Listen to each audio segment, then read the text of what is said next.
चलिए जी। हेलो विपिन। कैसे हैं बेटा?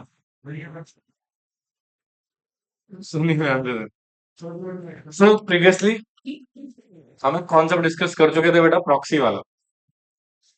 राइट। सो प्रॉक्सी में मैंने आपको जनरली बताया था कि एक मेंबर जो entitle to attend meeting and vote के लिए एंटाइटल है, वो किसी दूसरे व्यक्ति को क्या कर सकता है बेटा? एज ए प्रॉक्सी अपॉइंट कर सकता है ना। अब वोटिंग प्रोसेस की बात आती है, तो जब हम वोटिंग की बात करते हैं ना, तो इसको लेके बेटा हमारे को सीरीज ऑफ सेक्शन है, जैसे 106, 107, 108, 109 एंड 11। ये पूरा वोटिंग को लेके है। किसको लेके है बेटा? सुनो। इन टुडे एरा, सेक्शन 108, 1010 एक साथ में पढ़ा जाएगा बेटा, क्योंकि पहले पोस्टल बैलेट की जो टेक्निक थी ना, आप वहां पर अब इलेक्ट्रॉनिक वोटिंग भी कर सकते हो। ठीक है। ये जो सेक्शन 10 है ना, पोस्टल बैलेट वाला है। आपने बहुत बार पढ़ा होगा, जैसे मैंने ऑब्जेक्ट क्लॉज को अल्टरेशन कराया था, तो बताया बेटा रेजोल्यूशन पास करोगे पोस्टल बैलेट टेक्निक से करोगे। किससे करोगे बेटा? पोस्टल बैलेट टेक्निक में आज आप ई वोटिंग भी करवा सकते हो, तो सेक्शन 108 ई वोटिंग को डिफाइन करता है। किसको डिफाइन करता है? सबसे पहले हम समझेंगे सर 106। 106 बेटा वोटिंग को लेके कुछ बेसिक सिनेरियोज में बात करता है कि रेस्ट्रिक्शंस को लेकर सिचुएशंस क्या है। क्या हुआ? सुनाई दे रहा है? क्या लिखा हुआ है? Restriction on voting rights, section 106 कहते हैं आर्टिकल्स ऑफ कंपनी में provide that a member shall not exercise any voting right in respect of any shares registered in his name on which any calls या other sum presently payable by him have not been paid, or on which company has exercised any right or lien। तो कहते हैं no member can prohibit from exercising voting rights any other ground. सुन के सुनो, ये section basically क्या बोल रहा है भाई? Someone there is some member, ये कंपनी का कौन है बेटा?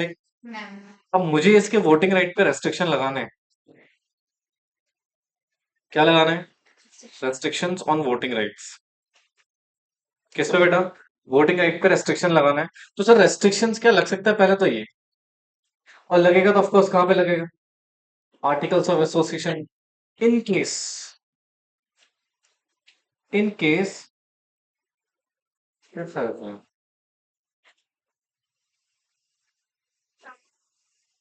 इन case where member not paid calls, मतलब कॉल हमने डिमांड तो कर ली, बट मेंबर ने कॉल्स पे, मतलब आपने कॉल ही पे नहीं करी है, तो आपका कोई वोटिंग राइट्स भी नहीं होगा। ठीक है। इसके अलावा कोई भी ग्राउंड्स आ जाए, उस पे आप मेंबर के वोटिंग राइट को रेस्ट्रिक्ट नहीं कर सकते। अरे गेटिंग माय पॉइंट? तो सेक्शन 106 स्ट्रेट फॉरवर्ड बोल रहा है भैया कि जो मेंबर है उसका एक ही ग्राउंड्स पे हम राइट को रेस्ट्रिक्ट कर सकते हैं, वोटिंग राइट्स को। किस ग्राउंड पे? जब उसने कॉल्स पे नहीं किया हुआ है। ठीक है। इसके अलावा और कोई ग्राउंड्स बेटा मेंशन नहीं कर सकते हो वोटिंग राइट को रेस्ट्रिक्ट करने के लिए। ये सेक्शन 106 बात करता है, समझ में आए? क्या? उसका पढ़ा तो था आपने, जब तक यूनिफॉर्मिटी ना हो तब तक वो वोटिंग राइट मिलेगा ही नहीं। तो मेंबर ही नहीं हुए ना उसमें कंप्लीटली। सुनो, अच्छा अब क्या लिखा हुआ है? Voting by show of hands. अब पहले काम करो, उसको कॉपी कर लो जल्दी से।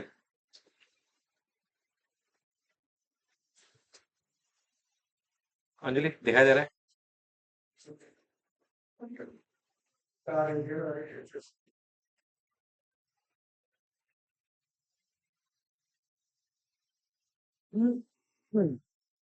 है ना वैसे आज?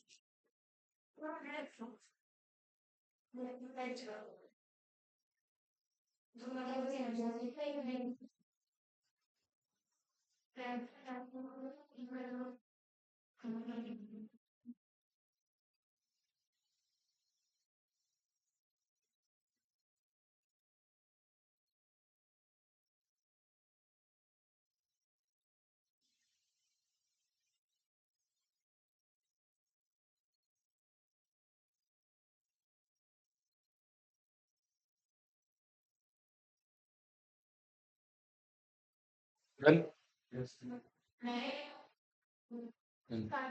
जल्दी करो भाई, इतना टाइम थोड़ी है। माना सर पे चोट लगी, इसका मतलब है हम तुम्हें एक्स्ट्रा प्रिविलेज देंगे।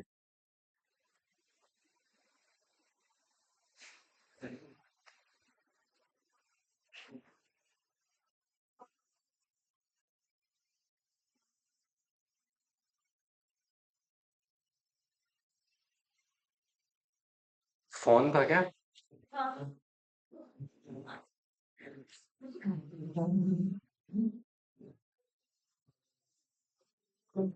लगा कोई वो है, अलार्म बज रहा है कोई, घड़ी वड़ी में। चलिए, सुनो सुनो सुनो। एट एनी जनरल मीटिंग,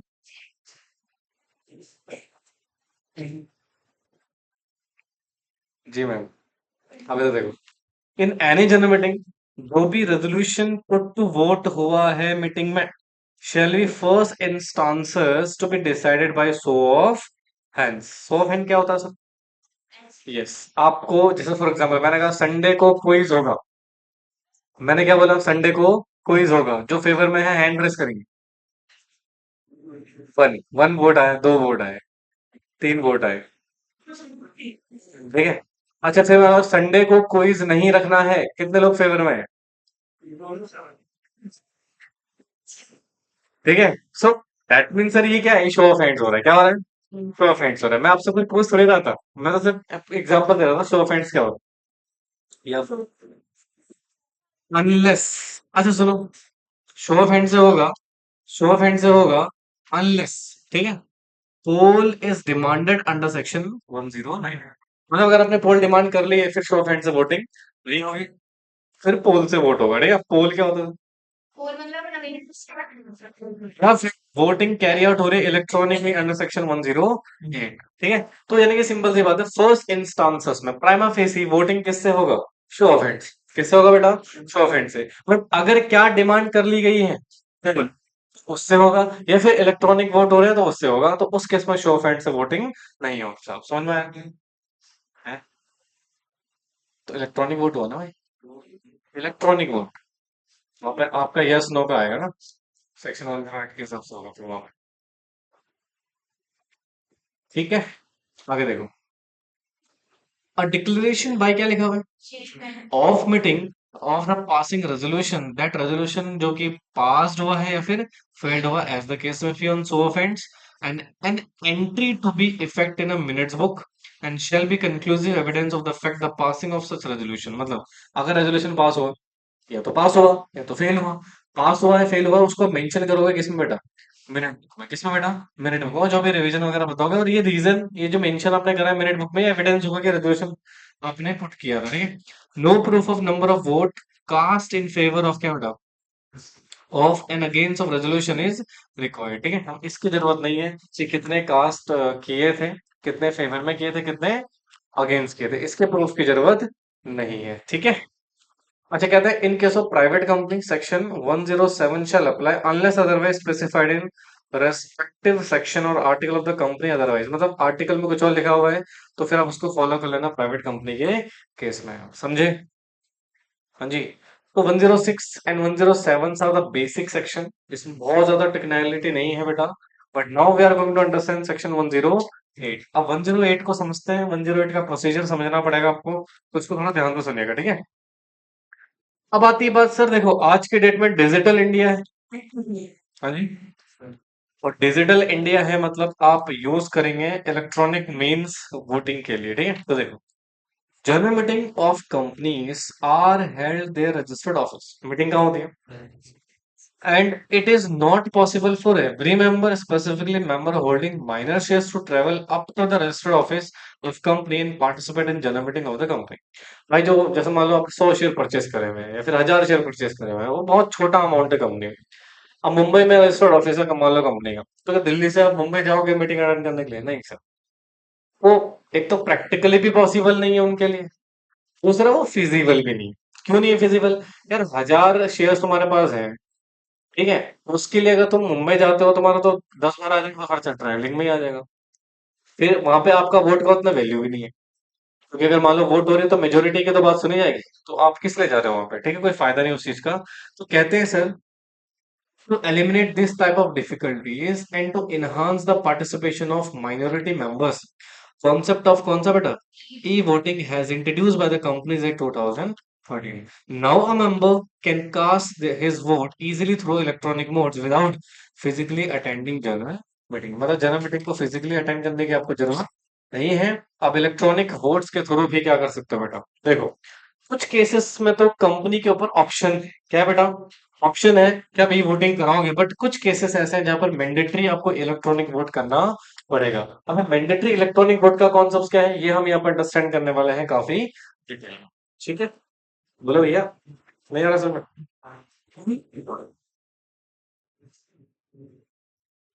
चलिए अभी तो देखे ध्यान से,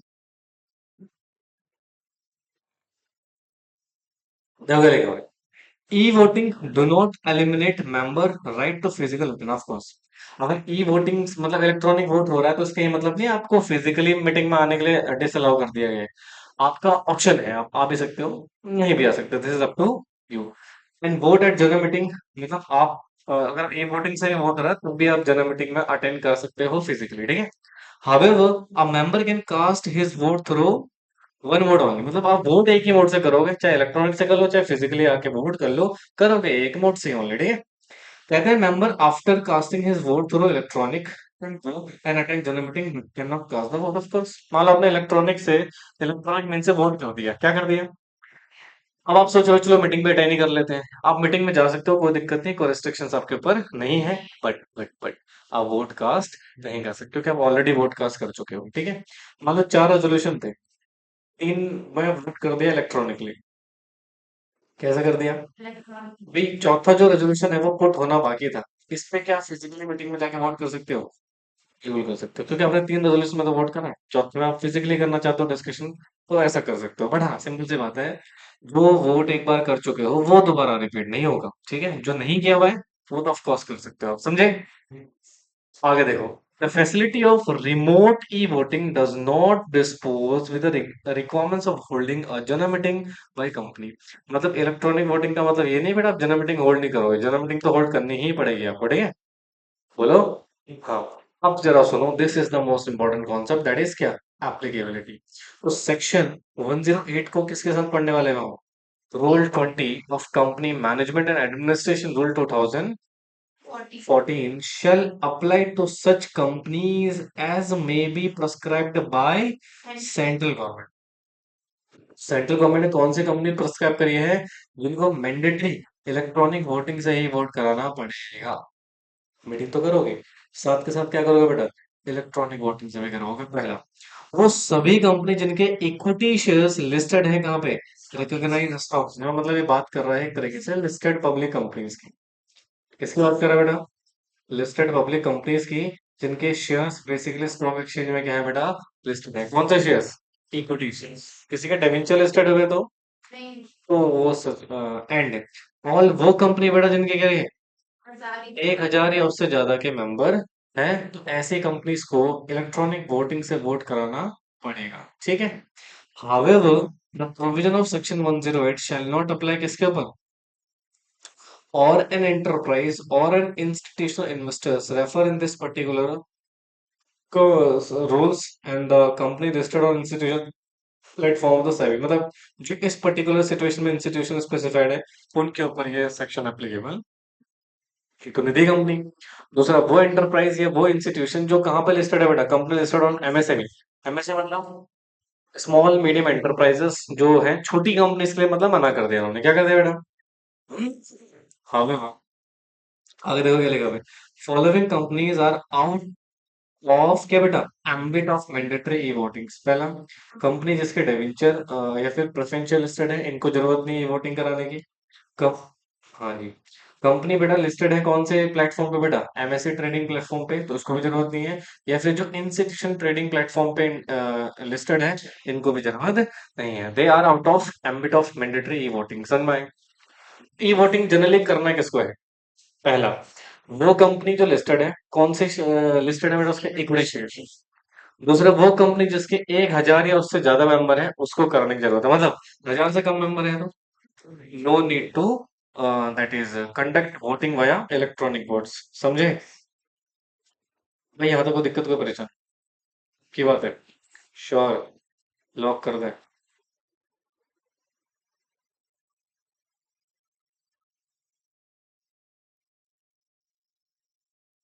ठीक है, आगे देखो। अब आती है लीगल रिक्वायरमेंट्स। क्या आती है बेटा? तो कहते हैं sir, a company to which section 108 is applicable. मतलब हर कंपनी पे तो एप्लीकेबल नहीं है, जिसके ऊपर एप्लीकेबल है वो shall provide क्या बेटा, its member facility to exercise the right of vote on resolution proposed in general meeting by electronic means। मतलब आप कुछ लोगों को राइट्स दोगे बेटा कि वो इलेक्ट्रॉनिक मीन से क्या कर सकते हैं, जनरल मीटिंग में पार्टिसिपेट कर सकते हैं, वोट डाल सकते हैं, ठीक है। अच्छा, वॉलेंटरली एप्लीकेबिलिटी, क्या वॉलेंटरली भी अप्लाई कर सकते हो? हाँ, बिल्कुल, कोई प्रॉब्लम नहीं है। कहते हैं मेंबर मे एक्सरसाइज हिज राइट्स और वोट थ्रो क्या बेटा, voting by electronic means in a resolution refer in this particular situation, and the company shall pass resolution accordance with the provision of this rule. If company voluntarily opt out decide to give shareholder e-voting facility in such a case, whole procedure of rule 20 shall applicable to such company, and this is necessary so that any piecemeal application does not prejudice interest of the shareholder। मतलब simple सी बात है, सुनो। 108 आपके ऊपर applicable है तो mandatory है भैया, करना ही पड़ेगा, और कोई रास्ता आपके पास नहीं है। Suppose there is 108 is not applicable to company but still company want to adopt electronic voting system, तो फिर उसके उसमें प्रोसीजर आपके ऊपर एप्लीकेबल हो जाएगा। And you have to be follow all rules and regulation which is prescribe for e voting. Are you getting my point? फिर उसके इसमें एक्सक्यूज नहीं चलेगा कि हमारे पर तो एप्लीकेबल था ही नहीं, तो नहीं था तो नहीं करते, करा ना। तो now you have to follow strictly the rule 20। समझ में आया? कंपनी वॉलंटरली अडॉप्ट कर रही है rule 20 of company this particular situation dealing with electronic voting system should follow the procedure rule, not piecemeal. मतलब ये नहीं कि कुछ फॉलो किया कुछ फॉलो नहीं किया ना, पूरा फॉलो करना पड़ेगा भैया। ऐसा नहीं कि पार्टली फॉलो किया पार्टली फॉलो नहीं किया ना। इसके बाद थोड़ा सिचुएशन बड़ा इंपॉर्टेंट है,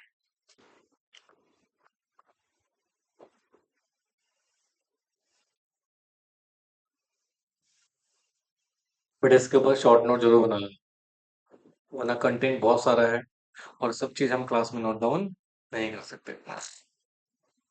सबसे पहले अब सुनो, इलेक्ट्रॉनिक वोट कराना कंपनी का काम है क्या? कंपनी का काम क्या है? बिजनेस कराना। इलेक्ट्रॉनिक वोटिंग के लिए गवर्नमेंट ने किसी ना किसी को तो स्टैब्लिश किया होगा। हाँ, sir there is an agency. कौन है बेटा? कौन है एजेंसी? एनएसडीएल, वही डिपॉजिटरी, या फिर सीडीएसएल। ये दोनों क्या है बेटा? या फिर कोई और एंटिटी जिसको अप्रूव करो मिनिस्ट्री ऑफ कॉर्पोरेट अफेयर्स है, subject to the conditions that the national security depository limited and central depository limited and such other entity obtain करे सर्टिफिकेट फ्रॉम किससे बेटा? Standardize testing and quality certification directorate, department of information technology, ministry of communication and information technology of government regard to compliance with the parameter relating to the secured system. मतलब agency कौन है? SDL और सीडीएलएस, depository की बात कर रहा है, इससे बात कर रहे हैं। और इस डिपॉजिटरी ने बेटा सर्टिफिकेट ऑब्टेन किया हुआ है किससे? Standardization testing and quality certification directorate से, ठीक है, जो इंफॉर्मेशन टेक्नोलॉजी के रिगार्डिंग है, उनसे आपने एक सर्टिफिकेट लिया हो। अगर आपने सर्टिफिकेट लिया है तो इस डिपॉजिटरी को हम क्या मान लेंगे बेटा? एजेंसी मान लेंगे। क्या मान लेंगे? पहला पॉइंट समझ आया? एजेंसी मतलब वही जो इलेक्ट्रॉनिक वोटिंग कंडक्ट करवाएगी। क्या कंडक्ट करवाएगी बेटा? इलेक्ट्रॉनिक वोटिंग कंडक्ट करवाएगी, ठीक है। बोलो जी। हाँ, आगे देखो क्या लिखा हुआ है। Cut off date. Cut off date मतलब सुनो, कट ऑफ डेट का मतलब क्या होता है? Means date not earlier than, क्या लिखा हुआ है, 7 days before the date of general meeting for determining the eligibility of vote by electronic means or in general meeting. सुनो, इस वाले पॉइंट को एग्जांपल से समझते हैं। मान लो 25 सितंबर 2025 को हमने जनरल मीटिंग करवानी है, सपोज एजीएम। क्या करवानी है बेटा? अब मुझे ये देखना है कि मैं इलेक्ट भाई ऑब्वियस सी बात है ना, जब आप इलेक्ट्रॉनिक वोटिंग करा रहे हो तो अपने मेंबर को लॉगिन आईडी तो दोगे, क्रेडेंशियल ऑफ लॉगिन, जिसमें लॉगिन करके रेजोल्यूशन चेक करेंगे, रेजोल्यूशन चेक करके वोट करेंगे, है ना? तो वो क्रेडेंशियल दोगे ना, किसको दोगे? कौन है मेंबर? Who member? सब सुनो ध्यान से भाई, स्टॉक मार्केट में तो डेली बाय सेल हो रहे हैं शेयर्स, तो हम किसको शेयर सब माने भैया, किसको मेंबर माने, किसको हम ये वोटिंग का राइट दें? ऐसे तो कंपनी में नहीं, जिस दिन जनरल मीटिंग हो रही है, जनरल मीटिंग से एक दिन पहले भी तो शेयर्स में डीलिंग हो रही है, कोई ना कोई मेंबर बन रहा है, कोई ना कोई मेंबरशिप से हट रहा है। यस और नो? तो ये कह रहा है जिस दिन आपकी जनरल मीटिंग है ना, वहां से एटलीस्ट कितना बेटा, you can say date not earlier than, not earlier than मतलब इससे पहले की डेट नहीं होनी चाहिए, नॉट अर्लियर देन कितना, 7 डेज, मतलब 7 दिन से पहले वाली डेट नहीं होनी चाहिए। तो मुझे बताओ 25 से 7 दिन के विदिन विदिन की बात कर रहे हैं, बोलो। हाँ, मान लो आपने कौन सी डेट कंसिडर कर ली,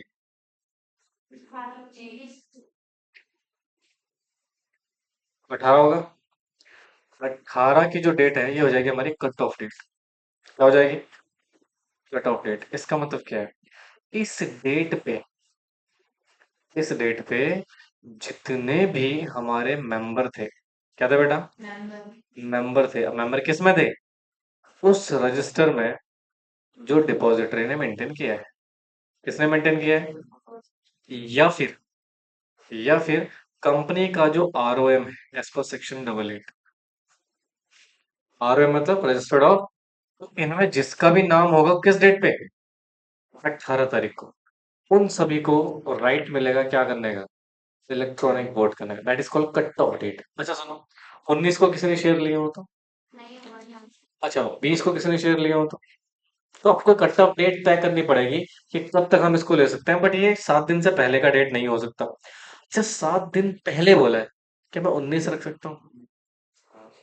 देखो ना, आप ध्यान से पता क्या लिखा हुआ है, means a date not earlier than 7 day, बस 7 दिन से पहले की डेट नहीं हो सकती। 18 हो सकती है, 19 हो सकती है, 20 हो सकती है, हाँ हो सकती है, 21 हो सकती है, यानी कि 24 तक कोई भी डेट आप कट ऑफ डेट मान सकते हो। कन्वीनियंट क्या रहेगा कंपनी के लिए, 18 19 की डेट रखे, है ना भाई, 24 की रखोगे, है ना, फिर तुम्हें बहुत ज्यादा इवेल्युएशन करना पड़ेगा। तुम्हारे पास समय मिल गया ना, तुमने 18 रख दिया या तुमने 19 रख दिया, तो तुम्हें समय मिल गया ये इवेल्युएट करने का कौन कौन पर्सन थे। उसके बाद कुछ भी बाई सेल हो रहा हो, उससे हमें कोई मतलब नहीं है। क्या मैं 17 डेट रख सकता हूँ? नहीं सर। अच्छा ऐसा क्यों, पहले वाला क्यों मना कर दिया? Yes, are you getting my point? मतलब हमें ज्यादा पुराना पर्सन नहीं लेना है भैया। मान लो आपने फॉर एग्जांपल 10 तारीख डेट रख दी, 10 के बाद और एजीएम में तो बड़ा गैप हो गया ना, तो और भी जो नए पर्सन आएंगे उनको तो पार्टिसिपेशन का मौका मिलेगा ही नहीं फिर। Are you getting my point? मान लो कुछ लोगों ने बेच दिया था उस टाइम पे, फिर भी हम पार्टिसिपेट कर पा रहे हैं। तो आप एक ऐसी डेट रखो जो थोड़ा सा कन्वीनियंट लगे हमें, क्या लगे, इसलिए बोला कि 7 दिन से पहले की डेट ना हो। विद इन 7 डेज आप कोई भी डेट फिक्स कर सकते हो, जिसको हम क्या बोलेंगे बेटा, कट ऑफ डेट। सर लेकिन वोट तो मेंबर ही कर सकता है ना, मतलब मैं शेयर्स बेच दिए ना, और किसी और को, जैसे आपने बोला 18 को ही लास्ट है, अगर उसके बाद अगर कोई बेच नहीं रहा है, 18 को लास्ट कहाँ बोला मैं? नहीं मैंने कहा 18 18 से पहले नहीं हो सकता। हाँ तो अगर उसने बेच दिया, उसका तो राइट खत्म हो गया ना, उसके बाद शेयर ही नहीं है, वो वोट कर रहा है अरे भाई मैंने आपसे बोला कि 25 तारीख को एजीएम है, हाँ 18 तारीख से लेकर ये दिस, इसके बीच में कोई भी आप क्या मान लो, कट ऑफ डेट, मतलब इससे पहले की डेट नहीं रखोगे। 17 से पहले आप नहीं जाओगे, 17 16 15 ये डेट नहीं रखोगे, मतलब आपको विद इन कितना, ये वाला गैप देखना है। ठीक है, इसमें आप कोई से भी क्या मान सकते हो, तो उस डेट पे जो भी मेंबर था उसी को ही इलेक्ट्रॉनिक वोट्स का अधिकार दिया जाएगा। ठीक है, अगर मैं ज्यादा दूर कर देता हूँ, है ना, तो there is a problem. But कुछ तो हमें एक पॉसिबल डेट रखनी पड़ेगी ना, ताकि हम भी श्योर हो सके कि हम किसको नोटिस में भेजेंगे सारी चीजें, वो चीजें। समझ में आ गया? बोलो। हाँ जी। अगला क्या लिखा हुआ है, cyber security means protecting information, equipments, device, computer, computer resources, communication device, information stored और therein from the unauthorise access, use, disclosure, disruption, modification, ये सारा साइबर सिक्योरिटी में है। किसमें है बेटा? ओके, इलेक्ट्रॉनिक वोटिंग सिस्टम क्या है बेटा, मींस एक सिक्योर सिस्टम होना चाहिए बेस्ड ऑन क्या बेटा, process of display the electronic ballots, the recording of votes of member and number of votes polled in favor or against, in such a manner that the entire voting exercise by way of electronic means get registered and counted in the electronic register and centralized server with the adequate cyber security. Simple सी बात है कि structure है जिसमें आप vote कर रहे हो, आपका वोट काउंट हो रहा है, रिकॉर्ड हो रहा है और एक साइबर सिक्योर सिस्टम में उसको मेंटेन किया जा रहा है। This is called electronic voting system. ठीक है, फिर आता है ई वोटिंग सिस्टम। क्या होगा? रिमोट ई वोटिंग सिस्टम कहते हैं मीन्स एक ऐसी फैसिलिटी आप दे रहे हो कास्टिंग वोट करने के मेंबर को using electronic voting system from place other than venue of the general meeting. भाई मीटिंग हो रही है मुंबई में and I am voting from Delhi, तो हम क्या बहुत दूर से वोट कर रहे हैं, अदर प्लेस से वोट कर रहे हैं, that is called remote E voting. क्या बोलते हैं उसको? Remote E voting. ठीक है, सिक्योर सिस्टम क्या होता है बेटा? एक ऐसा कंप्यूटर हार्डवेयर, एक सॉफ्टवेयर, एक प्रोसीजर दैट रीजनेबली सिक्योर्ड है किससे बेटा? अनऑथराइज एक्सेस से या फिर मिसयूज से, मतलब कोई अनऑथराइज एक्सेस से मिसयूज नहीं हो सकता। प्रोवाइड रीजनेबल लेवल ऑफ क्या बेटा? Reliability and correct operation, reasonably suited and performing the क्या बेटा? Intent function and adherent the general acceptance and security procedure. ये सारी चीजें आपको ध्यान में रखनी पड़ेंगी। फिर कहता है वोटिंग बाय इलेक्ट्रॉनिक मींस, मतलब E voting system voting at general meeting through the electronic voting system which may be same use in E remote voting system. समझ में आया? बोलो, आ रहा सुन में कि नींद आ रही है? आप सुनो, वोटिंग कराओगे उसका एक प्रोसीजर होगा। क्या होगा बेटा? प्रोसीजर। और ये प्रोसीजर ऑब्वियस सी बात है किसको फॉलो करना है? कंपनी को। कंपनी किससे करवाएगी? सीएस से, कंपनी सेक्रेटरी से। हाँ जी। तो देखो प्रोसीजर ऑफ ई वोटिंग कहते हैं द बोर्ड शेल अपॉइंट करेगा वन और मोर किसको? स्क्रूटनाइजर को। किसको बेटा? स्क्रूटनाइजर का मतलब होता है जो चेक करेगा, जो काउंट करेगा, किसको बेटा? वोट्स को। ठीक है, for e voting and ballot process. ठीक है। अच्छा एक बात बताना, स्क्रूटनाइजर कौन होना चाहिए? डिपेंडेंट या इंडिपेंडेंट पर्सन? इंडिपेंडेंट, जिसका कोई अपना इंटरेस्ट ना हो। तो देखो, तो स्क्रूटनाइजर जो है वो कौन हो सकता है? कंपनी सेक्रेटरी जो किसमें है, चार्टर्ड अकाउंटेंट जो किसमें है, बॉस अकाउंटेंट जो किसमें है, एडवोकेट या any such other person reputed who is not employment of company. Of course जो कंपनी के किसमें नहीं होना चाहिए? एम्प्लॉयमेंट में। And who can in opinion of board, मतलब जो ओपिनियन है, सॉरी बोर्ड के ओपिनियन में क्या है, क्या करेगा बेटा?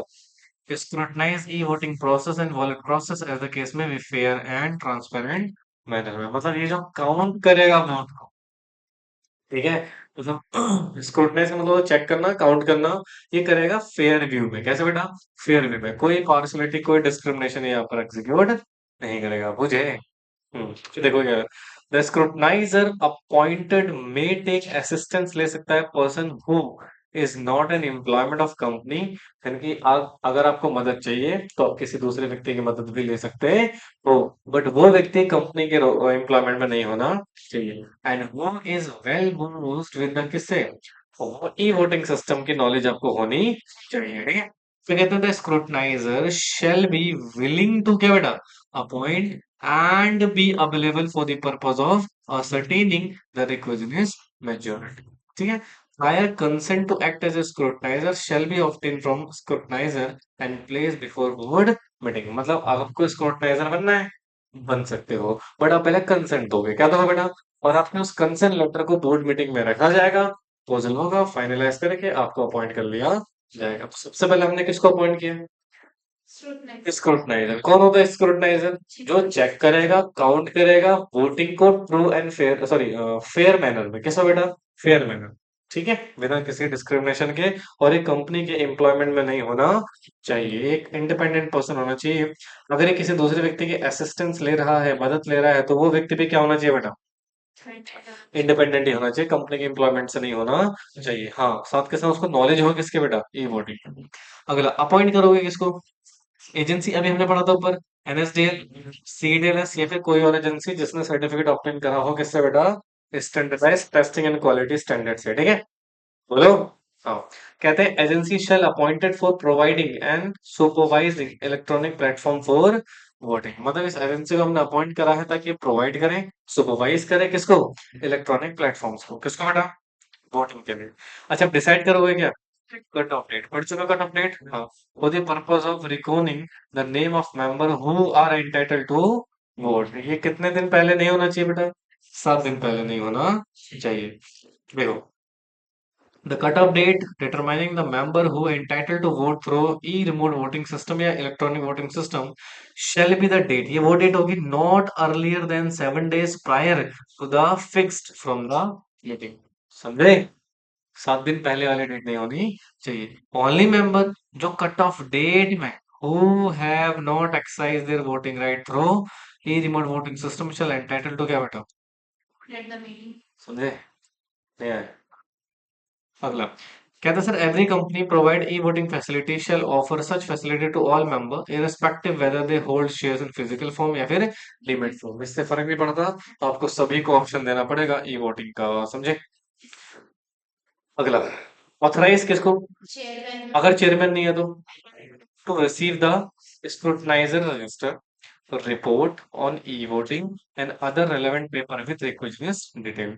मतलब सुनो, इस सारा प्रोसेस कौन करने वाला है?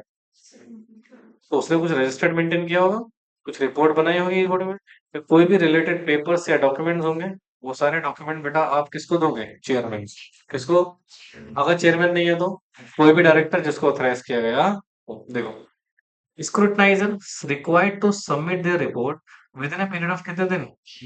From the date of meeting. मतलब जिस दिन मीटिंग हुई वहां से 3 दिन के अंदर अंदर आपको अपनी रिपोर्ट सबमिट करना पड़ेगी. किसको बेटा? चेयरमैन को, या फिर चेयरमैन नहीं तो डायरेक्टर. चेयरमैन या फिर वो डायरेक्टर जिसको ऑथराइज किया गया है क्या करेगा?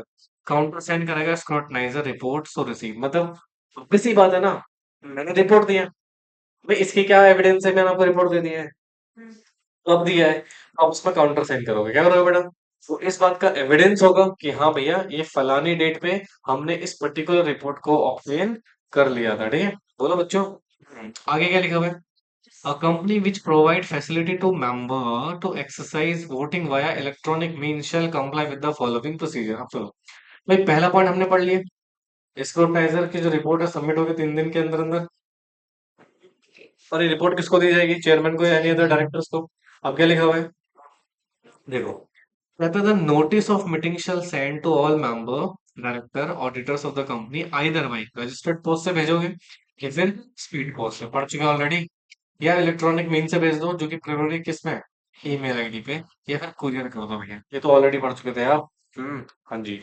फिर कहते हैं notice shall also place in website पे भी प्लेस कर सकते हो अगर आपकी वेबसाइट है तो, ऑफ कंपनी एंड एजेंसी की वेबसाइट पे भी आप रख दोगे.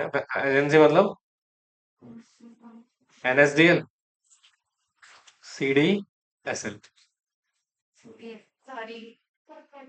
सिंपल तो है, national security depository limited, central depository security limited. ठीक है, तो इनके वेबसाइट्स में भी आप क्या करोगे? नोटिस को जारी कर दोगे. Such notice shall remain on website till the date of general meeting. मतलब ये नोटिस वेबसाइट में कब तक रहेगा? जब तक जनरल मीटिंग नहीं हो जाती. The notice of meeting shall be clarify that company क्या प्रोवाइड कर रही है ये वोटिंग फैसिलिटी, और बिजनेस में भी ट्रांजेक्ट थ्रू सच वोटिंग. मतलब या तो आप यहाँ पर स्पेसिफाई करोगे कि सारे जितने भी रेजोल्यूशन होगा वो ई वोटिंग से होगा, या फिर आप ये लिखोगे कुछ ई वोटिंग से होगा कुछ फिजिकली प्रेजेंट से होगा. वो सारी चीजें आप मेंशन करोगे. ठीक है. कहते हैं facility for voting either through, क्या लिखा बेटा? वोटिंग बाय इलेक्ट्रॉनिक मींस या फिर बैलेट या polling paper shall also be made available in meeting and member attending the meeting who have not already cast the vote of a remote voting system. वो ये बोला था मैंने आपसे, जिन्होंने इलेक्ट्रॉनिक वोट से vote count sorry vote cast नहीं करा है वो भी फिजिकल प्रेजेंस में आके वोट कर सकते हैं. The member who have cast their vote by remote voting system prior the meeting may be also attend the meeting but shall not entitled to cast the vote. आपको पता है meeting से पहले ही वोटिंग हो जाती है इलेक्ट्रॉनिक मीन्स में.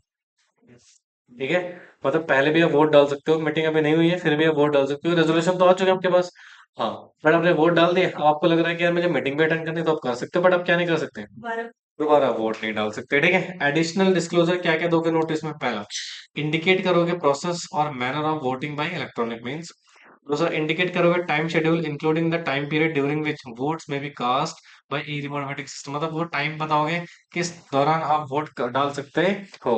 उसमें क्या दोगे आप? उसकी लॉगिन आईडी, राइट. जो भी पासवर्ड वगैरह हो, पासवर्ड जो होगा वो आप इसको प्रोवाइड करोगे. समझे? फिर क्या लिखा हुआ है? Public notice by way of advertisements. ठीक है. अब सुनो, company shall cause public notice by way of advertisements to be publish. मतलब आपको एडवर्टाइज करना पड़ेगा क्या बेटा? Public notice immediately on completion of dispatch of the notice, मतलब जैसे आपने नोटिस डिस्पैच करा उसके बाद आपको एक पब्लिक एडवर्टीजमेंट में भी क्या करना पड़ेगा बेटा, ये नोटिस को पब्लिश करना पड़ेगा।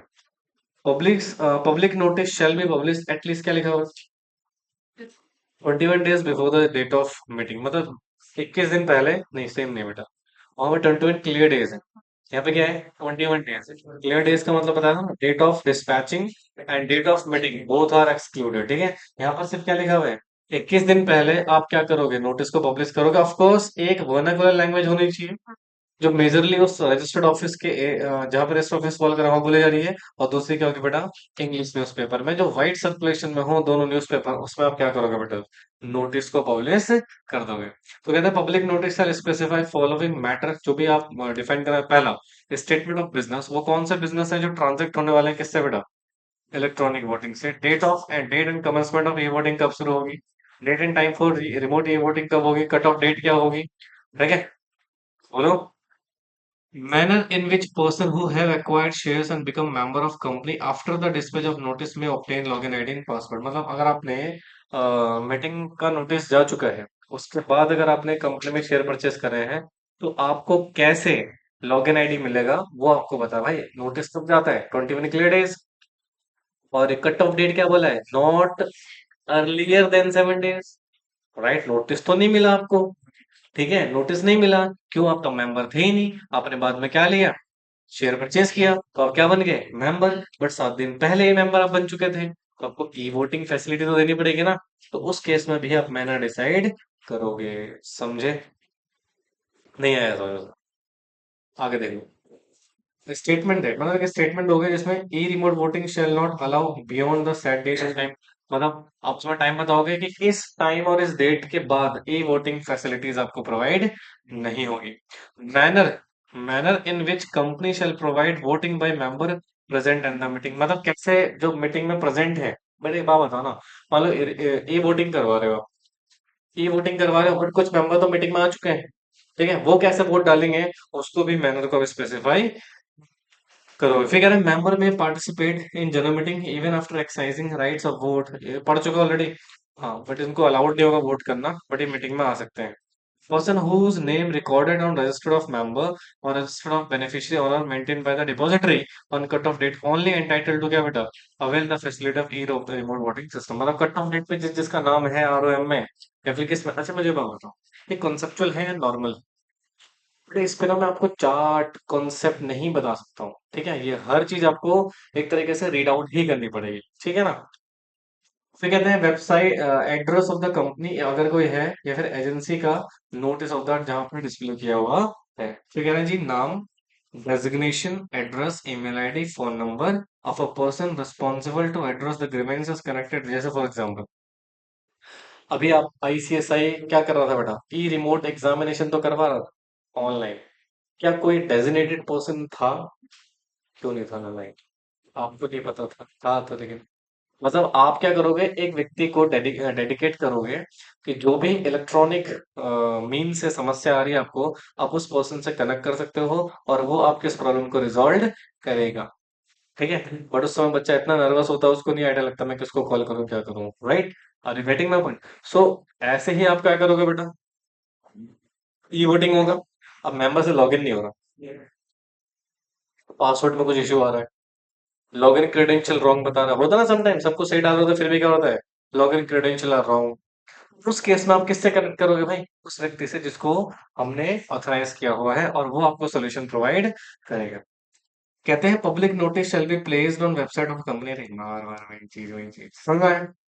क्या लिखा हुआ है, रिमोट ई वोटिंग। अब जरा इसको ध्यान समझना क्या कहते हैं, the facility of E remote E voting shall remain open, क्या लिखा हुआ है, not less than 3 days and shall close at 5 p.m. of the date of proceeding of the meeting, मतलब 3 दिन पहले ही आप क्या कर दोगे, 3 दिन, 3 दिन पहले मतलब विद इन 3 डेज, 3 दिन पहले से आप रिमोट वोटिंग अलाउ नहीं करोगे। क्या लिखा देखो, नॉट लेस देन 3 डेज, क्या लिखा हुआ बेटा, open not less then 3 days, मतलब 3 दिन पहले से कम नहीं होना चाहिए। अरे घंटे में मतलब ये वोटिंग कब शुरू कर दोगे, विद इन 3 डेज, कितना बेटा, तो खत्म कब होगा, क्लोज कब होगा, 5 बजे जिस दिन मीटिंग है वहां से, ठीक है। ओके, फिर कह रहे हैं during the period When facility of e-remote voting provided, the member of company holding shares either in physical form में चाहे डीमेट फॉर्म में कट ऑफ डेट में वो इस ई रिमोट वोटिंग को ऑप्ट आउट कर सकता है। Once member cast vote via resolution ही shall not allowed to change, मतलब एक बार वोट कर दिया बाद में चेंज नहीं कर सकते हो। मेंबर में participate general meeting even after vote access करने के बाद बट आपके वोटिंग राइट नहीं होंगे। At the end of the E remote voting period the facility shall be forth block, मतलब जैसे ही ई रिमोट कंप्लीट हुआ ये पूरा फैसिलिटी क्या हो जाएगा, ब्लॉक हो जाएगा। अब क्या लिखा हुआ, रजिस्टर्ड ऑफ स्क्रूटनाइजर, अभी पढ़ा था आपने। हाँ, तो देखो scrutinizer shall maintain registered either in manually या फिर electronically to record the assent and dissent receipt, मतलब जो भी एसेंट या डिसेंट रिसीट हुई थी उसको रिकॉर्ड करोगे। Mentioning the particulars of name, address, folio number, client ID, ठीक है, number of shares held by them, nominal value of the shares, whether shares have been differential voting right, ये सारी चीजें आप मेंशन करोगे, ठीक है। फिर कहते हैं registered and all other papers जो relating to E voting system थे mean shall be remain in safe custody of किसके बेटा, स्क्रूटनाइजर। कब तक, जब तक ये हैंडओवर किसको नहीं कर देता, चेयरमैन को, एंड अप्रूव करवा नहीं लेता, साइन करवा लेता मिनट्स को, and thereafter the scrutinizer shall hand over the registered other paper to the company. Company को हैंड ओवर करने का मतलब किसको दे देगा, चेयरमैन। अगर चेयरमैन नहीं है तो डायरेक्टर जिसको ऑथराइज किया है। वोटिंग एट जनरल मीटिंग क्या लिखा बेटा, during general meeting, company may opt out providing the same electronic voting system used during the e-remote voting system. Such federally shall be operation till all resolution and consider open in the meeting. In such a case, member attending क्या बेटा general meeting and who have yet not exercised the vote तो वो electronic mean से voting कर सकते हैं। हमारा simple सी बात है, आप मान लो जनरल मीटिंग में शो ऑफ हैंड करवा रहे हो और आपने इलेक्ट्रॉनिक फैसिलिटी भी दे रखी है, तो आपने ये डिसाइड किया कि आप 100 से ना जनरल मीटिंग में जो लोग आए हैं ना पर्सनली उनको भी हम क्या देंगे, रिमोट ई वोटिंग सिस्टम ही प्रोवाइड करेंगे, वो भी ई वोटिंग से वोट डालेंगे, तो वो फैसिलिटी फिर आपको देनी पड़ेगी। और रेस्ट ऑफ द रेजोल्यूशन किससे फिर वोट होंगे, उसी पर्टिकुलर सिस्टम से, ठीक है। At general meeting after conclusion of discussion the chairman shall within the assistance of the scrutinizer allowing voting on resolution by postal ballot या polling paper या using electronic means के through आप right दे सकते हो, और वो आप काउंट करोगे कितने वोट फेवर में आए हैं कितने वोट फेवर में, समझे। अब वोटिंग हो गया, अब क्या होगा, रिजल्ट डिक्लेयर कौन करेगा, रिजल्ट डिक्लेयर। तो देखो scrutinizer shall immediately after conclusion of voting of the general meeting, मतलब जैसे ही वोटिंग कंप्लीट हुई उसके बाद क्या लिखा हुआ है, फर्स्ट काउंट करेगा vote cast in meeting, thereafter unlock करेगा किसको बेटा, vote cast through remote voting, presence of at least को विटनेस होने चाहिए, not in employment of company, मतलब जो भी आप ये निकाल रहे हो वोट्स को, अनब्लॉक कर रहे हो वोट्स को, ये उनके सामने करोगे जो विटनेस होंगे, क्या होंगे बेटा, और विटनेस कंपनी के एम्प्लॉयमेंट में नहीं होने चाहिए। फिर कह रहा था scrutinizer shall make not less than क्या बेटा 3 days conclusion of meeting, consolidate the consolidated report and total vote जो भी फेवर में आए थे अगेंस्ट आए थे तो the chairman and authorise person को प्रोवाइड कर देगा और उनके काउंटर साइन उसमें ले लेगा। Chairman and authorise person declare करेगा किसको बेटा, जो भी रिजल्ट्स आए हैं वोटिंग के, तो ये तो रेजोल्यूशन पास होगा या रेजोल्यूशन पास नहीं होगा, सिंपल। कहते हैं the result of voting with detail of the number of vote cast for और against the resolution, invalid vote and whether resolution should to be carried और नॉट, ये सारी चीजें हम नोटिस बोर्ड में डिस्प्ले करोगे, रजिस्टर ऑफिस में, head office में, as well as corporate office में। If such office situated elsewhere further the result of voting along with report shall also be placed in website, अगर website है तो वहां पर भी इस रिजल्ट को मेंशन करोगे, समझे। अच्छा, स्क्रूटनाइजर की रिपोर्ट है, रजिस्टर है, अदर पेपर है, receive from the scrutinizer shall be kept in custody of company secretary, या वो व्यक्ति इसको ऑथराइज किया गया है, ठीक है। कहते हैं the manner in which member have cast vote the affirming and neglecting the resolution shall remain secret and not with the chairman scrutinizer, मतलब जो भी वोट आपने जैसे भी डाले हैं वो सारे सीक्रेट रहेगा, क्या रहेगा बेटा, तो फिर डिस्क्लोज नहीं होगा, ठीक है। कहते हैं if requisitions number of the vote are in favour and resolution, obviously बात है फेवर में आ गया जितना नंबर चाहिए था तो रेजोल्यूशन पास हो जाएगा, क्या हो जाएगा बेटा, रेजोल्यूशन पास। फिर रिजल्ट को डिक्लेयर करेंगे along with report of scrutinizer shall be place on notice board पे और रजिस्टर ऑफिस पे या फिर हेड ऑफिस पे या फिर कॉर्पोरेट ऑफिस पे, फैनी के ऊपर ऑलरेडी आप पढ़ चुके हो, और हो सके तो वेबसाइट पे भी डाल देना। और डिक्लेयर कौन करेगा रिजल्ट को, चेयरमैन, ठीक है। और अगर कंपनी लिस्टेड है जो रिकॉग्नाइज स्टॉक एक्सचेंज में है साइमल्टेनियसली, तो आप बेटा कंसर्न रिकॉग्नाइज स्टॉक एक्सचेंज को वो रिजल्ट फॉरवर्ड कर दोगे जो भी आपका हुआ है या फिर वेबसाइट में अपडेट कर देगी कौन? Stock exchange. ठीक है। तो कहते हैं एलओडीआर रेगुलेशन 44 क्या कहता है? देखो, listed entity shall provide facility of E remote voting system to all shareholder respect of shareholder resolution. ठीक है। E voting facilities provide the shareholder regulation this shall provide to the compliance of this particular situation. Listed company submit करेगी stock exchange को within कितने दिन के अंदर बेटा? 2 working days from the conclusion of general meeting regarding the voting system format etc etc समझ में आया? खत्म। की रिमोट वोटिंग सिस्टम। ये बताओ समझ गया है? सिफर सिफर सिफर तो मारा वाला ये। भाई देखो, इसमें 108 हम कुछ नहीं कर सकते। आपको क्या याद करना बता देता हूँ। आपको सिर्फ याद रखना है कौन सी कंपनी पे ई रिमोट वोटिंग फैसिलिटीज है। स्क्रूटनाइजर क्या होता है? ठीक है। वोटिंग पीरियड क्या है? टाइम पीरियड क्या है? डेट क्या है? कट ऑफ डेट क्या है? ये कुछ बेसिक्स बातें याद रखनी, बाकी तो नॉर्मल है।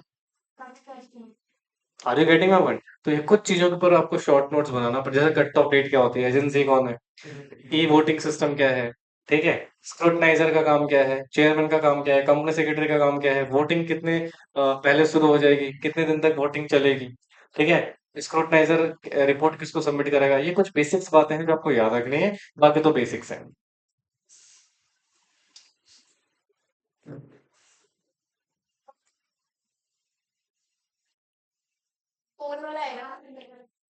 पोल कहाँ है पोल?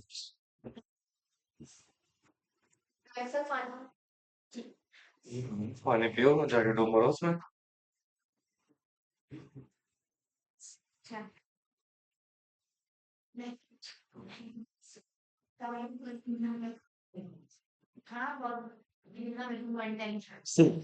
Demand for poll section 109।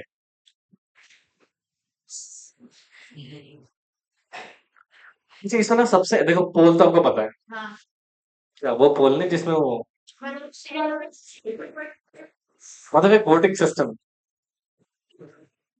Okay, listen. Vote by show of hand.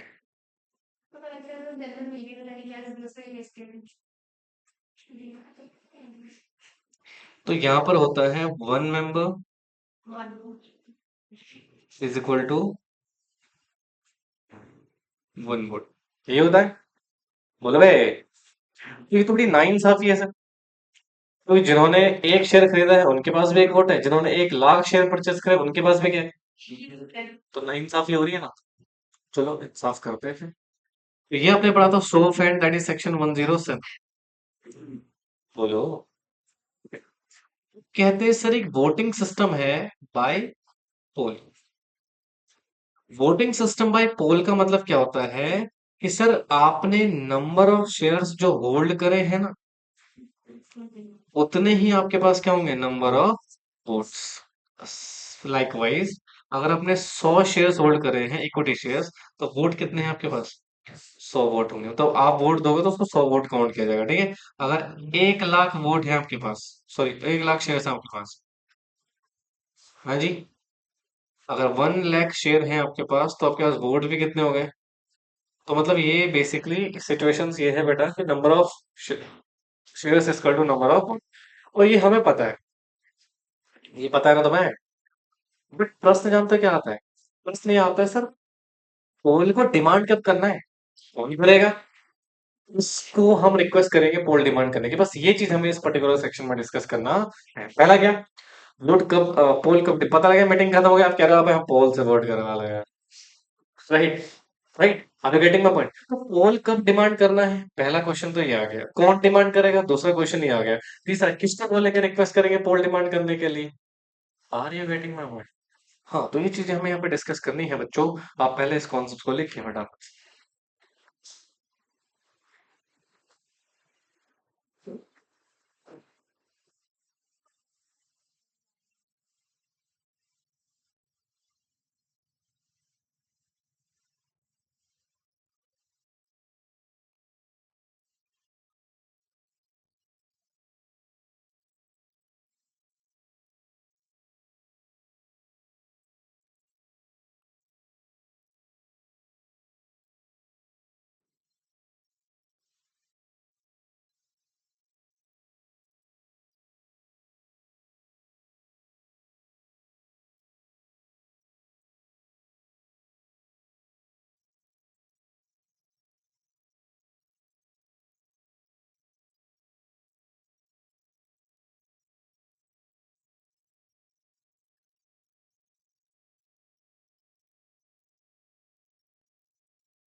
होगा।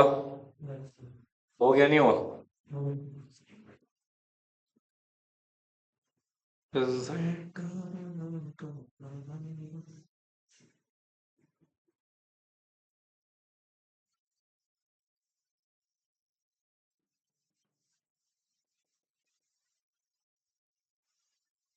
क्या हुआ? है नहीं दिक्कत?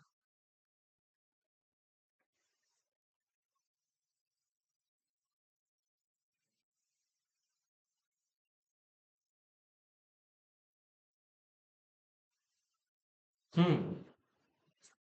10 डिमांड ऑफ बोल।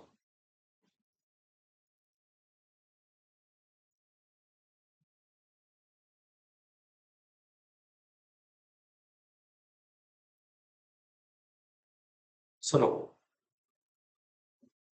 सुनो बेटा। मलय कंपनी है।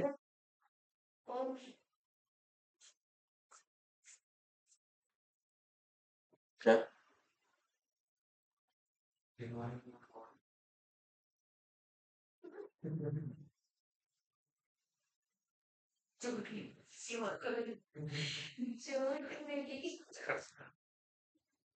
ध्यान सुनो प्लीज।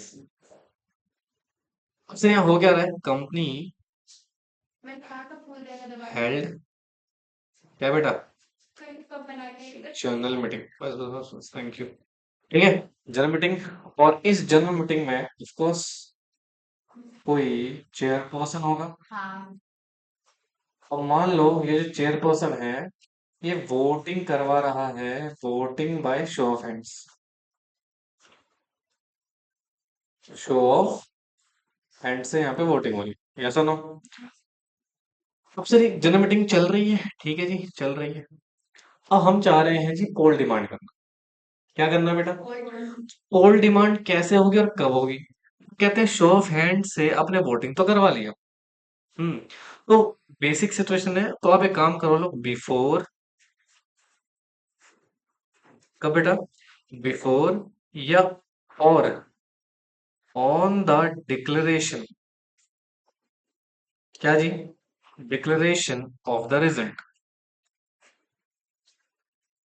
मतलब सुनो, या तो पहले कर लो, रिजल्ट डिक्लेयर करने से पहले, या जब रिजल्ट डिक्लेयर हो रहा है उस समय कर लो बेटा। क्या? Can be demand for vote के लिए। किसके लिए बेटा? मतलब सुनो, if you are not satisfy भाई, मान लो 100 से वोट हो चुका है। किससे वोट हो चुका है? अब बिफोर पहले, या ऑन दी क्या बेटा?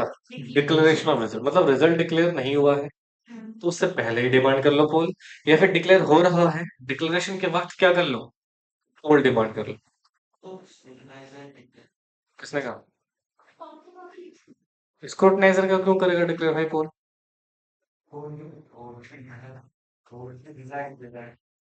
हाँ भाई, शो ऑफ हैंड लिखा हुआ। ये वोटिंग। ठीक है। Are you getting my point? यहाँ कोई स्क्रूटनाइजर का रोल नहीं है दोस्त। अब सुनो, कब करना है ये तो पता लग गया सर। वोट क्या हो गया?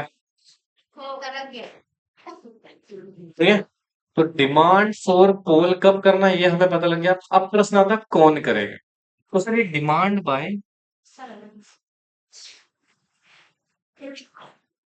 Bye chairman own motion. Own motion मतलब सुमोटो।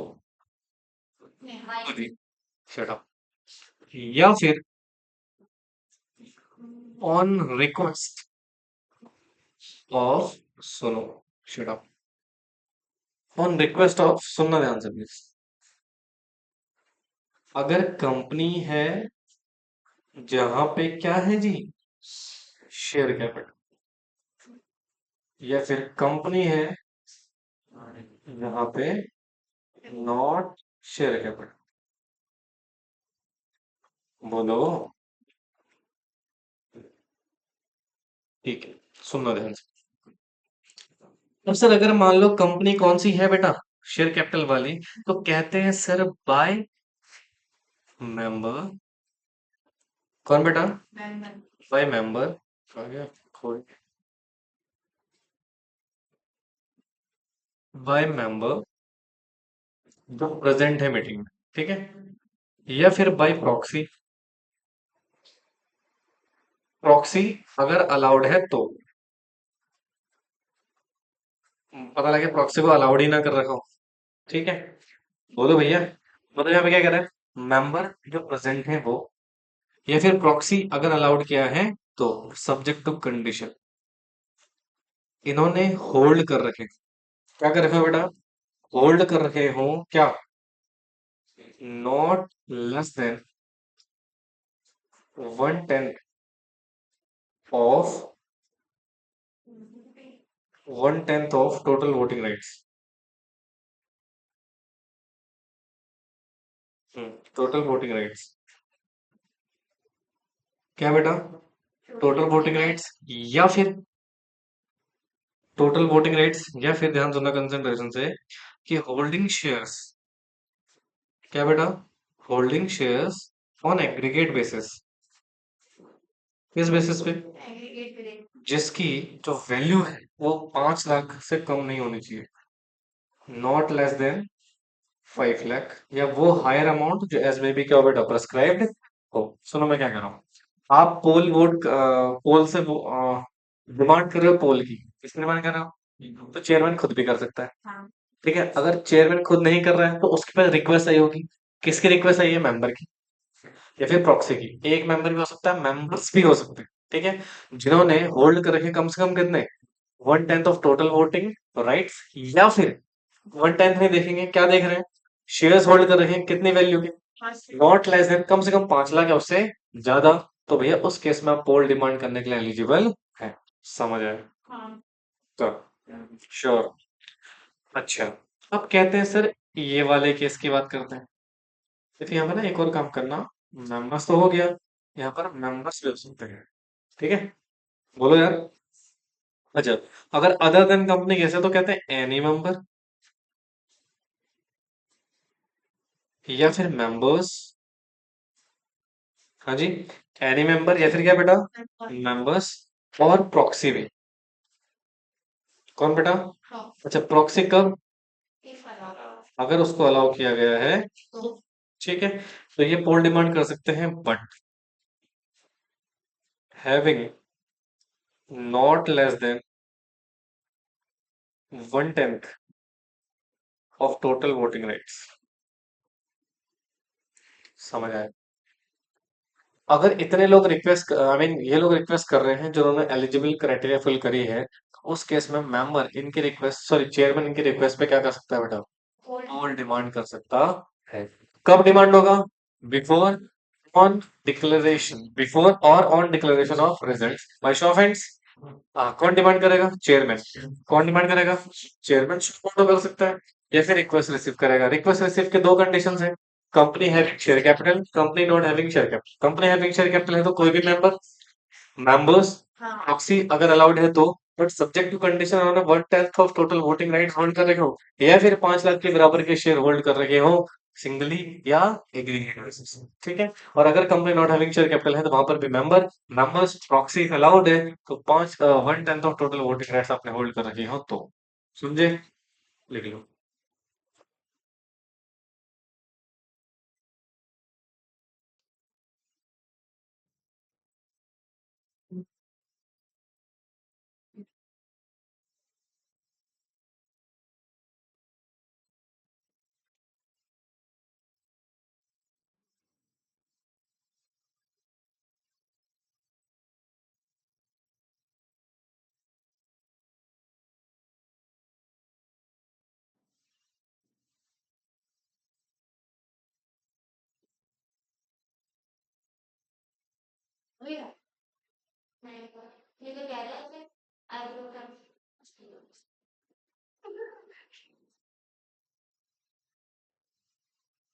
भैया, डू इट फास्ट मैन। हाँ जी, मीटिंग हुई नहीं, तुम पहले पोल डिमांड कर लो। अभी क्या पढ़ा था सेक्शन 107, फर्स्ट इंस्टांसेस में वोट किस पे होती है, show of hands. Poll demand करोगे at the time of meeting only. ठीक है, खा जाओ टेस्ट। हमारे तो खाते हैं पूरा टाइम। बिहार से थोड़ी है वो। नहीं आ मेरा लिखा बैठा ओके स्टार्ट कर आप जो है। क्या लिखना था ये? हेडिंग उल्लू। Again same. मॉर्निंग की नहीं लगाई आपने मॉर्निंग मुझे मॉर्निंग बोल रही है। हो गया।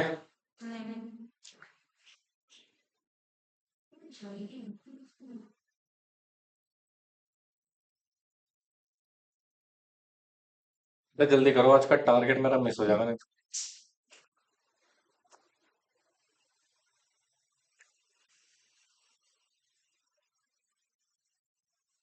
हमारा टारगेट तो है ये हमारा टेंशन हम्म।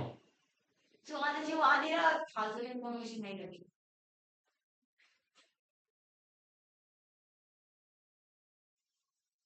बस फिर लेट आना चाहिए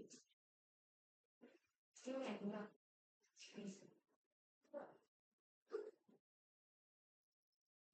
पीछे आके मार देगी तुम्हें यार ये तेरे आज नहीं आएगा लग रहा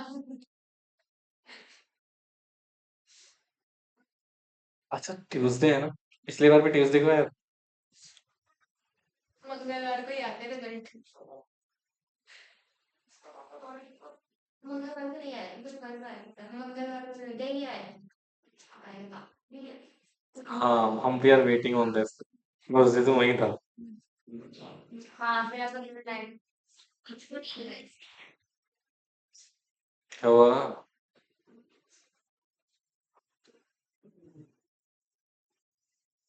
जब तुम गुस्सा होती है तुम्हारे दांत बाहर क्यों आ जाते हैं?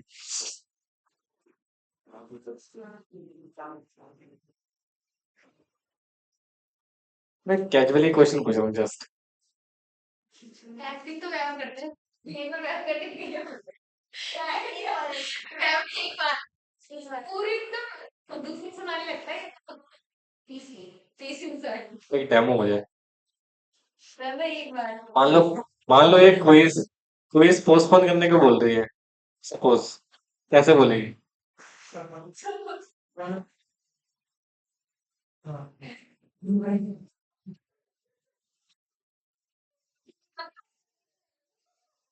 करने को दोस्त को। हाँ वे बोलो। चीज सुन के वो होता है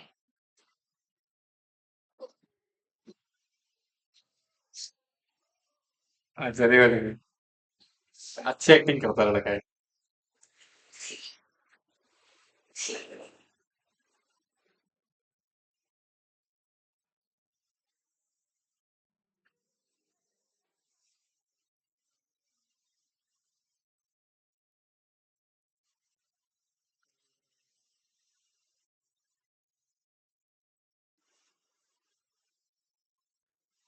done.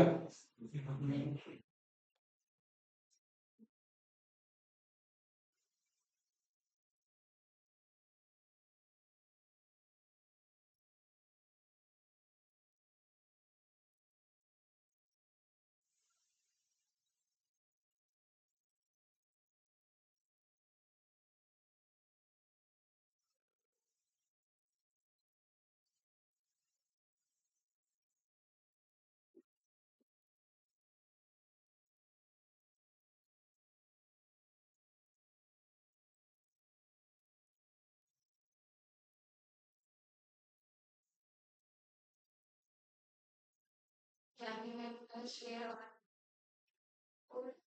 Holding share aggregate aggregate हाँ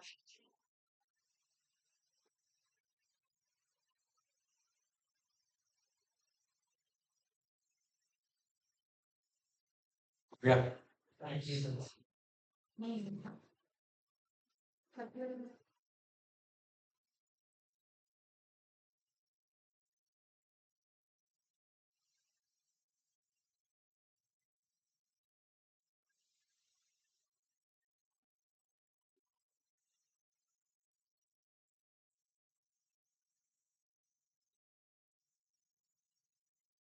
हो गया।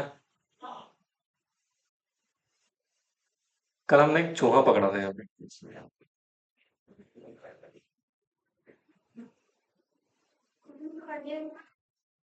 हाँ जी। चार हो गई।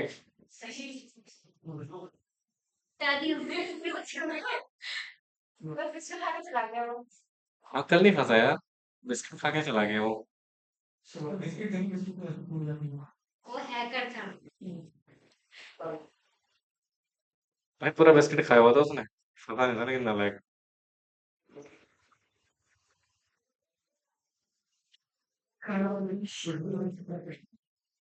हैकर को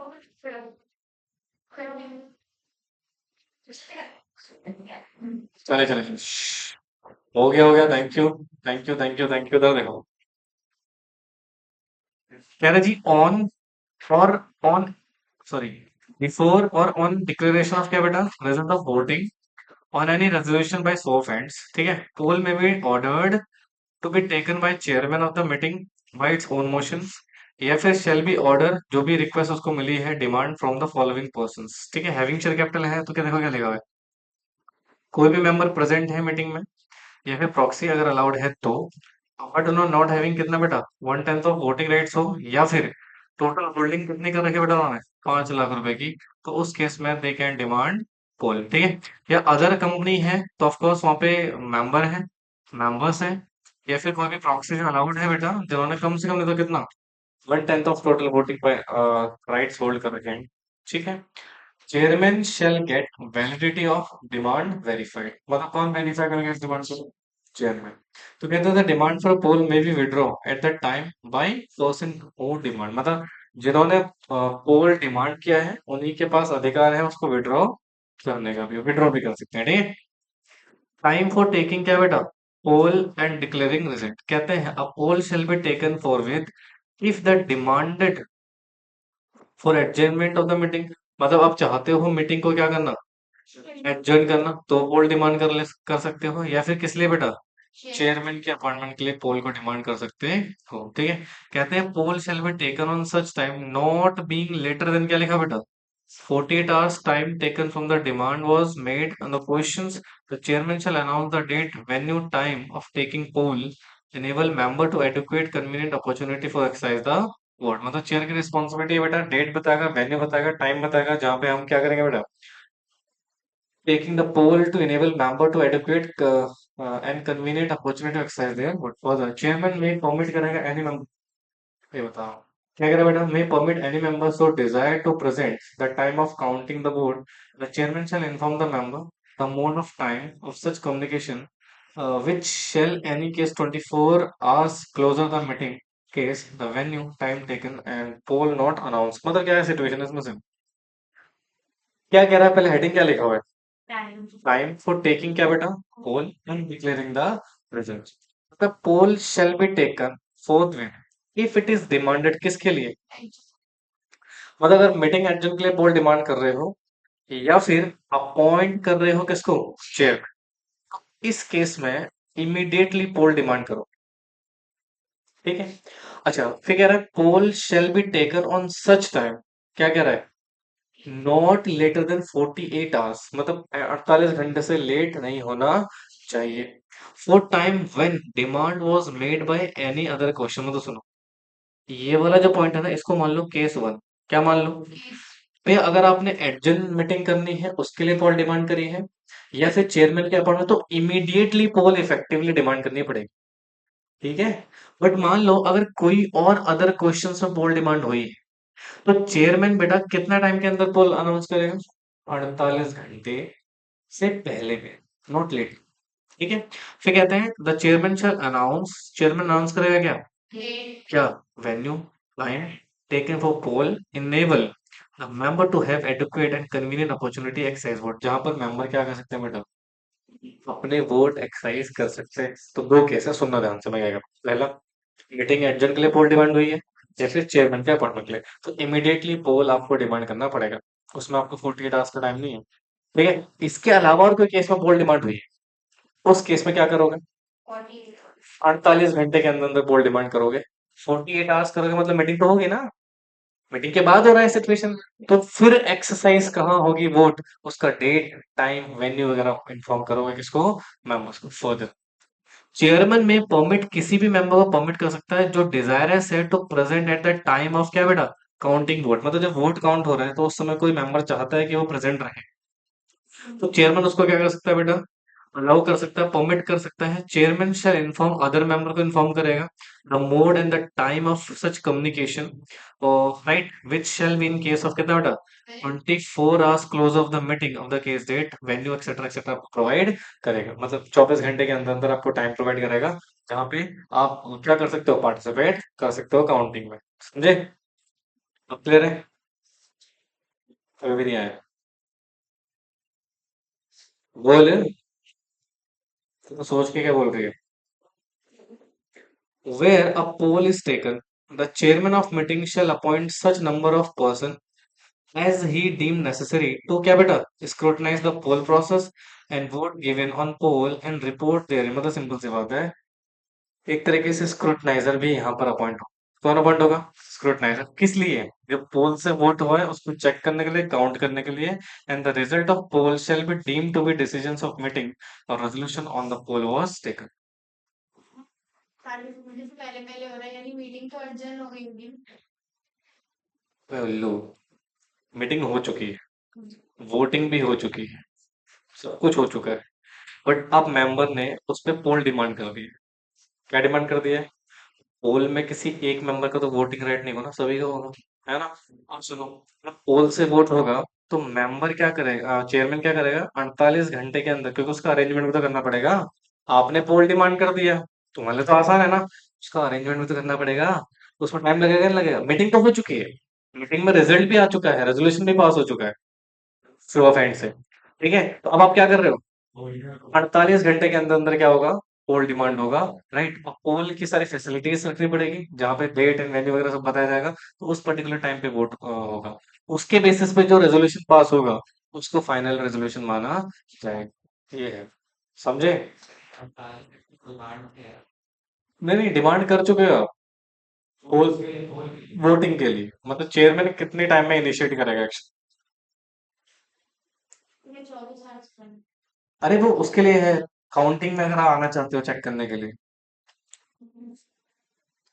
ये देखो ना क्या लिखा हुआ है, फॉर द चेयरमैन में परमिट कर सकते हैं एनी मेंबर को जो डिजायर है किसी में present at the time of counting, और चेयरमैन इन्फॉर्म करेगा मेंबर्स को, मूड बताएगा, टाइम बताएगा, कम्युनिकेशंस के रिगार्डिंग विच सच शेल, किससे ज्यादा नहीं होना चाहिए, 24 घंटे ज्यादा from the closure of meeting, in case of this जहां पर वेन्यू टाइम टेकन, जहां पर poll announce taking poll not announced, समझी। आगे क्या लिखा हुआ है, manner to get poll process scrutinise. अब सुनो, रूल 21, ई वोटिंग में कौन सा रूल पड़ा था, 20। अब देखो यार, स्क्रूटनाइजर आर प्रोवाइडेड विद क्या बेटा, register of member, specimen signature of member, attendance register and register of proxies, ये सारी चीजें हम प्रोवाइड कर देंगे स्क्रूटनाइजर को, ठीक है। कहते हैं scrutiniser are provided with all document जो भी रिसीव है बाय कंपनी से प्रोसमेंट of this proxy, authorise representative, authorise representative ना, ये सारी डिटेल हम किसको दे देंगे, स्क्रूटनाइजर को। स्क्रूटनाइजर अरेंज करेगा क्या बेटा, पोलिंग पेपर एंड डिस्ट्रीब्यूट करेगा them to the member and proxy जो भी प्रेजेंट है मीटिंग में, क्योंकि यहाँ तो प्रॉक्सी वोट कर सकता है, तो पोलिंग पेपर दिया जाएगा, क्या दिया जाएगा, इन केस ऑफ जॉइंट होल्डर है तो पोलिंग पेपर किसको मिलेगा, जिसका पहला नाम मेंशन है, अगर अब्सेंस है तो जो अटेंडिंग मेंबर है उसको मिल जाएगा, ठीक है। तो कहते हैं पोलिंग पेपर शेल भी कौन से फॉर्म में होगा, एमजीटी 12 में, किसमें होगा, एमजीटी 12 में। फिर कहते हैं स्क्रूटनाइजर shall keep the record of polling paper receive. Option हो, जैसे मान लो तुम मेंबर हो, ऑथराइज रिप्रेजेंटेटिव हो, सीज हो, मैंने तुम्हें क्या दे दिया, पोलिंग पेपर, कौन से फॉर्म में, एमजीटी 12 में।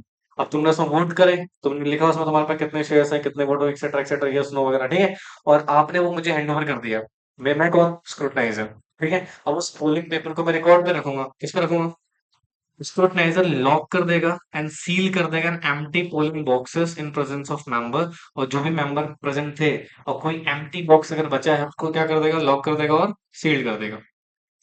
स्क्रूटनाइजर ओपन करेगा क्या, पोलिंग बॉक्स को इन प्रेजेंस ऑफ कम से कम 2 विटनेस होने चाहिए। उनके सामने पोलिंग बॉक्स को खोलेगा। बोलो, इन केस ऑफ क्या बेटा? Ambiguity about the validity of क्या? सी scrutiniser decide the validity of consult with, किससे कंसल्ट करेगा? और पूछेगा भैया कौन सा पर्सन है जो वैलिड है, ठीक है। Scrutiniser shall ensure if member who appointed as a proxy has vote in person, और प्रॉक्सी ने वोट डाला, इस चीज को भी ध्यान में रखेगा कि मेंबर ने खुद ने वोट डाला है या प्रॉक्सी ने, ठीक है। तो एक एक का वोट काउंट होगा ना। हाँ। Scrutiniser shall count and vote cast on poll, prepare करेगा क्या बेटा? एक रिपोर्ट, और एड्रेस करेगा किसको? चेयरमैन। मतलब एड्रेस करने वाला बता देगा चेयरमैन को, ठीक है। Where voting is conducted electronic mean से हुई है तो company shall provide all necessary support technical otherwise scrutiniser order to the conduct of the voting counting in result, मतलब भाई फिर ये वोटिंग वाला प्रोसेस चलेगा पूरा। कहते हैं स्क्रूटनाइजर रिपोर्ट कर देगा स्टेट द टोटल वोटिंग, जो भी वैलिड वोट थे, जो फेवर में कास्ट हुए थे, जो अगेंस्ट में कास्ट हुए थे, इसकी रिपोर्ट बना के वो भेज देगा किसको? चेयरमैन, ठीक है। और अपनी रिपोर्ट सबमिट करेगा चेयरमैन को, और उस पर चेयरमैन क्या कर देगा? काउंटर साइन, और चेयरमैन फिर बेटा रिजल्ट को डिक्लेयर कर देगा जो भी पोल से हुआ है। द रिजल्ट में be either announce by him और by person authorised by him, समझे? अब देखो, scrutiniser appointed for poll shall submit report to chairman को कितने टाइम के अंदर? 7 दिन के अंदर। कौन से फॉर्म में? इमीडिएटली 13 में, एंड जो भी डेट वगैरह टेकन है। और रिपोर्ट को साइन करेगा स्क्रूटनाइजर या स्क्रूटनाइजर्स, वन और मोर स्क्रूटनाइजर्स, ठीक है। समझे? क्या लिखा हुआ है? 102, 103, 104, 105, 106, 107, 109 shall apply in case of private company, shall otherwise specified in the article of association. Postal ballot कुछ नहीं है, सुनो। ई वोटिंग पढ़ा था हमारी। आज की डेट में। ये ऑप्शन, ये जो सेक्शन है पोस्टल बैलेट वाला, इसमें आप ई वोटिंग ही करवाओ। क्या करवाओगे? पोस्टल बैलेट में क्या डिफरेंस है बताओ तो। पोस्टल बैलेट में ना कुछ मैटर स्पेसिफाइड है। क्या है? कुछ मैटर स्पेसिफाइड है कि इन मैटर में आप पोस्टल बैलेट से ही वोट डालोगे। किससे वोट डालोगे? जब ई वोटिंग का कॉन्सेप्ट नहीं था, बताता हूँ। जैसे मान लो आपने रेजोल्यूशन ड्राफ्ट किया और पोस्ट कर दिया किसको? मेंबर्स को। वो रेजोल्यूशन करेंगे, फिर किसको भेज देंगे? वापस कंपनी को। उससे रेजोल्यूशन पास हो जाता था। आज के डेट में क्या है? वही लिस्टेड मैटर पे आप पोस्ट मत भेजो, इलेक्ट्रॉनिक वोट करा लो। मान लेंगे सेक्शन 110 सेटिस्फाई हो चुका है। मतलब ये एक तरीके से इलेक्ट्रॉनिक वोटिंग का ही कॉन्सेप्ट है, ठीक है। बस इसमें वो मैटर याद करने हैं जहां पर हमें पोस्टल बैलेट से वोटिंग करवानी है, समझे? सुनो, पोस्टल बैलेट सेक्शन 110, सुनना ध्यान से। कहते हैं मीनिंग ऑफ पोस्टल बैलेट, कहते हैं इस पर section 2 clause 65 postal ballot means voting by post या थ्रू एनी इलेक्ट्रॉनिक वोट, है ना। अब ई वोटिंग मतलब सेक्शन 108 आ जाएगा। Include voting by share holder by postal या फिर electronic mode instead of voting personally for transacting business in general meeting for the company, मतलब आपको पर्सनली आने की जरूरत नहीं है। या तो पोस्ट के थ्रू वोट कर लो या तो इलेक्ट्रॉनिक वोट कर लो, भाई कन्वीनियंट क्या है? Electronic vote.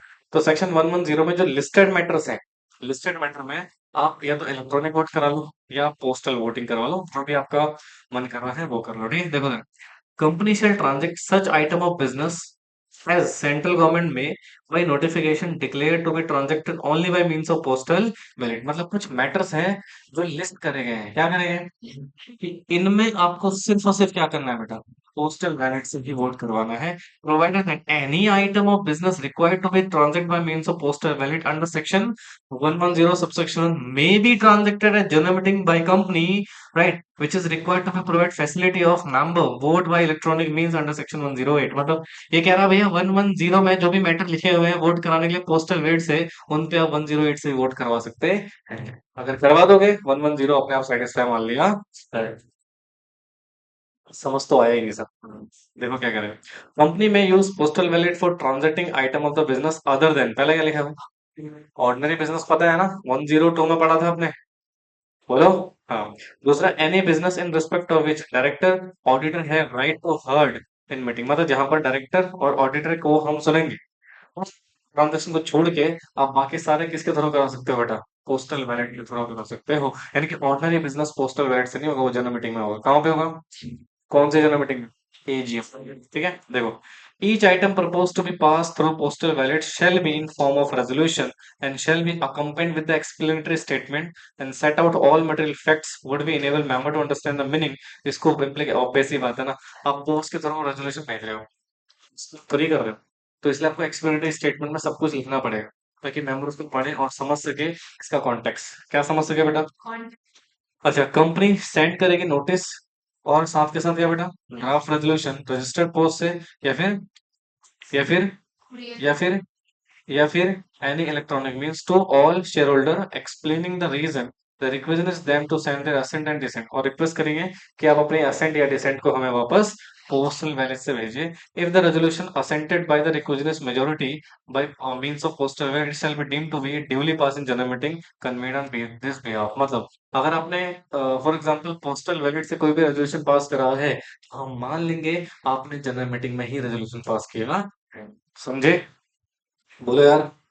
रिक्विजिटिव मेजोरिटी का मतलब क्या है, ऑब्वियस सी बात है, requisite majority with regard to special resolution, special resolution में 3 टाइम्स ऑफ अगेंस्ट होना चाहिए फेवर में, और ऑर्डिनरी रेजोल्यूशन में कितना होना चाहिए बेटा, मोर देन, मतलब फेवर में ज्यादा होना चाहिए किससे, अगेंस्ट, ठीक है, मतलब ये 75% और 51%, ठीक है। अब भैया यहाँ पे ना कुछ लिस्टेड मैटर है, इसको वेरी वेरी इंपॉर्टेंट, इसको एक बार पढ़ लीजिएगा आप।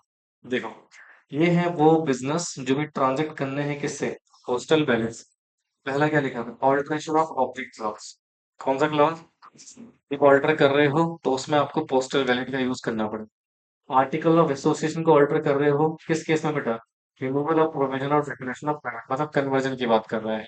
रजिस्टर्ड ऑफिस चेंज कर रहे हो outside the local limit town village, तो चेंज कर रहे हो क्या बेटा, ऑब्जेक्ट, ऑब्जेक्ट चेंज कर रहे हो जहाँ पे आपने ऑलरेडी पैसा रेज किया हुआ था और अभी वो अनयूटिलाइज है, और आप क्या कर रहे हो बेटा, ऑब्जेक्टिव चेंज कर, पढ़ा चुका हूँ ऑब्जेक्ट क्लॉज मेमोरेंडम वाले में, याद हो तो, ठीक है। ठीक है, अगर कंपनी डीवीआर इशू कर रही है तो पोस्टल वैलेट से राइट्स में वेरिएशन कर रहे हो, सेक्शन 48 याद है, वेरिएशन ऑफ राइट्स, बायबैक कर रहे हो तो सेक्शन 68, हाँ जी, स्मॉल शेयर होल्डर का सिलेक्शन कर रहे हो तो, होल या फिर सब्सटेंशियल अंडरटेकिंग का पार्ट बेच रहे हो तो सेक्शन 180 सबसेक्शन ए, सबसेक्शन 1 सॉरी सबसेक्शन 1 ए, ठीक है। लोन दे रहे हो, गारंटी एक्सटेंड कर रहे हो कितना, सेक्शन 160 60 180 187 187 186 180 186 186, ठीक है। या फिर कोई भी चीज जो प्रोस्क्राइब कर रखी हो तो भैया ये लिस्टेड मैटर याद कर लीजिएगा, इसमें पोस्टल बैलेट से वोट होता है, ठीक है। बाकी ये मैनर दे रखा है, ये बार इसको क्या कर लेंगे, रीड कर लेंगे, ठीक है। कुछ नहीं है, जो आपने अभी तक पढ़ लिया वो सारा वही है, एक बार रीड कर लीजिएगा उसको। चलिए, थैंक यू सो मच, आज के लिए इतना ही करते हैं।